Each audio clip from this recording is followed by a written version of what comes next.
2024 లేదా 25లో డిగ్రీ లేదా బీటెక్ చదివారా? సాఫ్ట్‌వేర్ జాబ్ కోసం ఎదురు చూస్తున్నారా? అయితే కోడ్ జ్ఞాన్ 100 డేస్ కోర్సులో చేరండి. జాబ్ సాధించండి. బ్లాక్అవుట్ అంటే ఏంటి?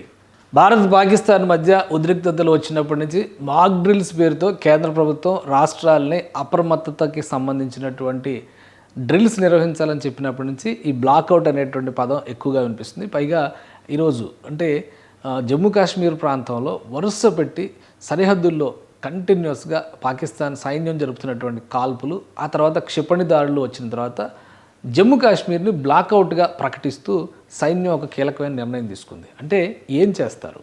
మరీ ముఖ్యంగా ఆ నిర్ణయం తీసుకున్న తర్వాత ధర్మశాలలో జరగాల్సినటువంటి ఐపీఎల్ క్రికెట్ మ్యాచ్ని కూడా రద్దు చేశారు. ఉద్దేశపూరితంగా జరుగుతున్నటువంటి ఈ దాడులు క్రికెట్ జరిగేటువంటి చోట పెద్ద ఎత్తున జనం గుమికూడతారు కాబట్టి వాటిని లక్ష్యంగా చేస్తూ మరిన్ని క్షిపణుల్ని ప్రయోగించే అవకాశం ఉంటుందనే ఉద్దేశంతోనే ముందు జాగ్రత్త చర్యగా ఈ నిర్ణయం తీసుకున్నారు. అలానే బ్లాక్అవుట్ అంటే ఏంటి? వరుసగా ఈ క్షిపణుల దాడులు జరుగుతున్నటువంటి క్రమంలో బ్లాక్అవుట్ గురించి ప్రస్తావన ఎందుకు వస్తుంది? ఇది చూస్తే కనుక భారతదేశం రిటాలియేషన్ అంటే రివర్స్లో కొట్టేటువంటి క్రమంలో వరుసగా ఫైరింగ్ చేసినటువంటి షార్ట్స్ ఇవి మనకు కనిపిస్తున్నాయి. సో ఇక్కడ ఏం కనిపించట్లేదు, అంతా చీకటిగా ఉంది, ఓన్లీ కొన్ని లైట్లు వెలుగుతున్నట్టుగా కనిపిస్తుంది.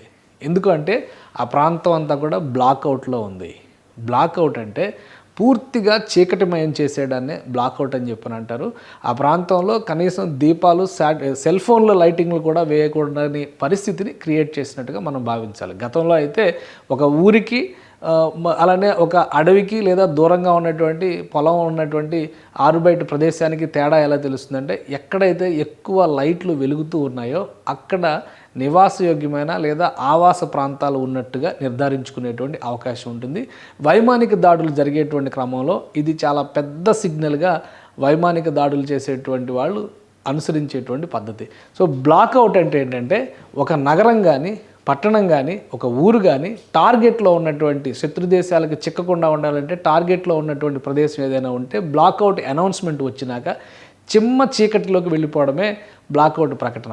ప్రస్తుతం జమ్మూ పరిస్థితి అదే విధంగా ఉంది. అంతర్జాతీయ సరిహద్దుకి సమీపంలో ఉండడం, పూంచ్ సెక్టార్కి సమీపంలో ఉండడంతో అక్కడ పెద్ద ఎత్తున మందుగుండు సామాగ్రిని పేలుస్తుంది పాకిస్తాన్కి చెందినటువంటి సైన్యం. ఎందుకంటే అక్కడ ఓన్లీ బుల్లెట్ ఫైరింగ్ ఎక్కువ జరిగింది. కానీ ఈరోజు సాయంత్రం అంటే నిన్న సాయంత్రం తర్వాత జరిగినటువంటి ఫైరింగ్లో క్షిపణి దాడులకు కూడా దిగారు. దానికి కౌంటర్ చేస్తూ భారతదేశం S-400 రక్షణ వ్యవస్థల్ని యాక్టివేట్ చేసింది. వాటితో ధ్వంసం చేయడం ద్వారా ఈ విధంగా గుళ్ళ వర్షాన్ని, ఒక విధంగా చెప్పాలంటే క్షిపణుల వర్షాన్ని కురిపించింది భారతదేశం. అంతకుముందు పాకిస్తాన్ చేసినటువంటి దాడులను కనుక మనం గమనించి చూస్తే లైటింగ్ ఉన్నటువంటి ప్రదేశాలు అంటే ఒక ఊరు అని గుర్తించడానికి అవకాశం ఉన్నటువంటి ప్రాంతాలపైన దాడులు చేస్తూ వచ్చింది. సో అసలు ఊరు ఎక్కడ, అడవి ఎక్కడ, పొలం ఎక్కడ, ఖాళీ ప్రదేశం ఎక్కడ అనేది తెలియకుండా కన్ఫ్యూజ్ చేయాలంటేనే బ్లాక్అవుట్ దిశగా అడుగులు వేస్తారు. మీరు చూస్తే కనుక ఊళ్ళ లైటింగ్ ఎక్కడైతే కనిపిస్తుందో అక్కడే అటాక్స్ ఎక్కువగా జరుగుతూ వచ్చాయి.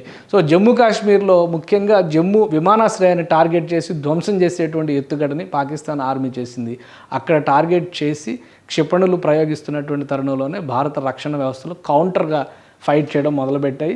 ఈ బ్లాక్అవుట్ ఇప్పుడు కూడా కొనసాగుతుంది. జమ్మూ కాశ్మీర్లో రైళ్లతో సహా ప్రయాణాలు చేస్తున్నటువంటి కార్లతో సహా ఎక్కడికక్కడ లైట్లన్నీ ఆఫ్ చేసుకొని చిమ్మ చీకట్లో ఉండాల్సినటువంటి పరిస్థితి ఉంది. ఎందుకంటే శత్రువుకి లక్ష్యాన్ని అందించేది ఆ వెలుగు మాత్రమే.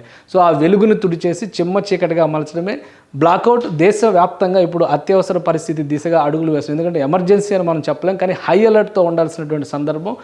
ఎక్కడైనా ఎప్పుడైనా ఎలాంటి పరిస్థితుల్లోనైనా ఇలాంటి బ్లాక్అవుట్ అనేటువంటి నినాదం, బ్లాక్అవుట్ అనేటువంటి డెసిషన్ కనుక అఫీషియల్గా ప్రభుత్వాలు అనౌన్స్ చేసినా, ఆర్మీ అనౌన్స్ చేసినా ప్రతి ఒక్కళ్ళు అప్రమత్తంగా ఉండాల్సినటువంటి పరిస్థితి. మీరు వెలిగించేటువంటి దీపం శాశ్వతంగా ఆ ప్రాంతాన్ని ఆర్పేసేటువంటి ప్రమాదం ఉంటుంది. అదే బ్లాక్అవుట్. అందుకే బ్లాక్అవుట్ అంటే తెలుసుకోవడం అనేది చాలా ముఖ్యమైనటువంటి అంశం.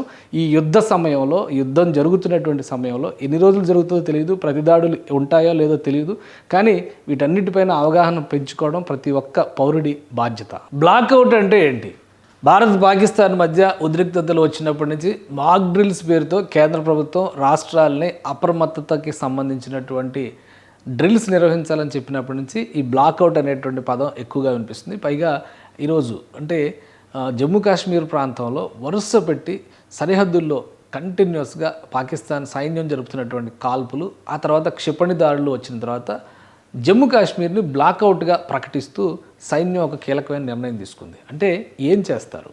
మరీ ముఖ్యంగా ఆ నిర్ణయం తీసుకున్న తర్వాత ధర్మశాలలో జరగాల్సినటువంటి ఐపీఎల్ క్రికెట్ మ్యాచ్ను కూడా రద్దు చేశారు. ఉద్దేశపూరితంగా జరుగుతున్నటువంటి ఈ దాడులు క్రికెట్ జరిగేటువంటి చోట పెద్ద ఎత్తున జనం గుమికూడతారు కాబట్టి వాటిని లక్ష్యంగా చేస్తూ మరిన్ని క్షిపణుల్ని ప్రయోగించే అవకాశం ఉంటుందనే ఉద్దేశంతోనే ముందు జాగ్రత్త చర్యగా ఈ నిర్ణయం తీసుకున్నారు. అలానే బ్లాక్అవుట్ అంటే ఏంటి? వరుసగా ఈ క్షిపణుల దాడులు జరుగుతున్నటువంటి క్రమంలో బ్లాక్అవుట్ గురించి ప్రస్తావన ఎందుకు వస్తుంది? ఇది చూస్తే కనుక భారతదేశం రిటాలియేషన్ అంటే రివర్స్లో కొట్టేటువంటి క్రమంలో వరుసగా ఫైరింగ్ చేసినటువంటి షార్ట్స్ ఇవి మనకు కనిపిస్తున్నాయి. సో ఇక్కడ ఏం కనిపించట్లేదు, అంతా చీకటిగా ఉంది, ఓన్లీ కొన్ని లైట్లు వెలుగుతున్నట్టుగా కనిపిస్తుంది. ఎందుకంటే ఆ ప్రాంతం అంతా కూడా బ్లాక్అవుట్లో ఉంది. బ్లాక్అవుట్ అంటే పూర్తిగా చీకటిమయం చేసేయడాన్ని బ్లాక్అవుట్ అని చెప్పని అంటారు.